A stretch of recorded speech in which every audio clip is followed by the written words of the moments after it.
حضرت شیخ عبد القدوس گنگوہی رحمۃ اللہ علیہ کے صاحبزادے مفتی بن کر کے آئے بہت جوش و خروش میں، اور جب جوان نیا نیا فارغ ہوتا ہے تو ساری دنیا میں انقلاب برپا کرنا چاہتا ہے کہ ساری دنیا کو میں تبدیل کر دوں، چینج کر دوں.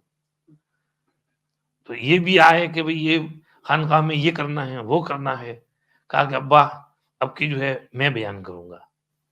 کہا اچھا ٹھیک ہے بیان کرو. انہوں نے بڑا زبردست لمبا چوڑا کئی گھنٹوں کا بیان تیار کیا.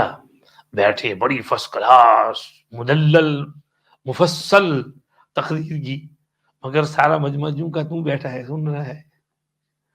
اب اس کے بعد حضرت کرسی پر تشریف لائے، اتنا کہا بھائیو کل دودھ رکھا ہوا تھا، بلی آئی اور دودھ پی گئی.